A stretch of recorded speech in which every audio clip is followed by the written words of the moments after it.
Part 2. Waging War.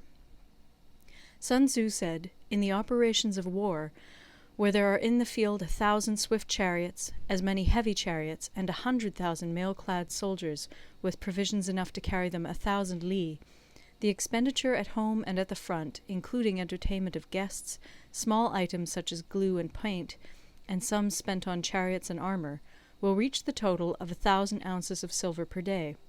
Such is the cost of raising an army of 100,000 men."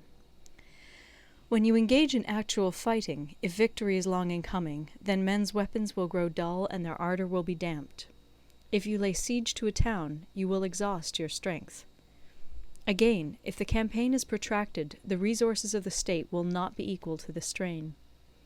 Now, when your weapons are dulled, your ardour damped, your strength exhausted, and your treasure spent, other chieftains will spring up to take advantage of your extremity.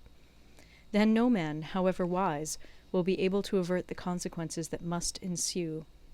Thus, though we have heard of stupid haste in war, cleverness has never been seen associated with long delays. There is no instance of a country having benefited from prolonged warfare.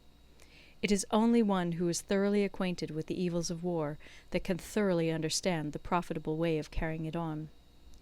The skilful soldier does not raise a second levy. Neither are his supply wagons loaded more than twice.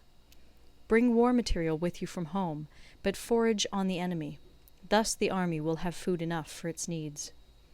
Poverty of the state exchequer causes an army to be maintained by contributions from a distance. Contributing to maintain an army at a distance causes the people to be impoverished. On the other hand, the proximity of an army causes prices to go up, and high prices cause the people's substance to be drained away. When their substance is drained away, the peasantry will be afflicted by heavy exactions. With this loss of substance and exhaustion of strength, the homes of the people will be stripped bare, and 3/10 of their income will be dissipated, while government expenses for broken chariots, worn-out horses, breastplates and helmets, bows and arrows, spears and shields, protective mantles, draught oxen, and heavy wagons will amount to 4/10 of its total revenue. Hence, a wise general makes a point of foraging on the enemy. 1 cartload of the enemy's provisions is equivalent to 20 of one's own, and likewise a single picul of his provender is equivalent to 20 from one's own store. Now, in order to kill the enemy, our men must be roused to anger. That there may be advantage from defeating the enemy, they must have their rewards. Therefore, in chariot fighting, when 10 or more chariots have been taken, those should be rewarded who took the first. Our own flags should be substituted for those of the enemy, and their chariots mingled and used in conjunction with ours. The captured soldiers should be kindly treated and kept.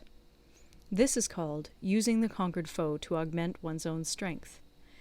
In war, then, let your great object be victory, not lengthy campaigns. Thus it may be known that the leader of armies is the arbiter of the people's fate, the man on whom it depends whether the nation shall be in peace or in peril. End of Part 2.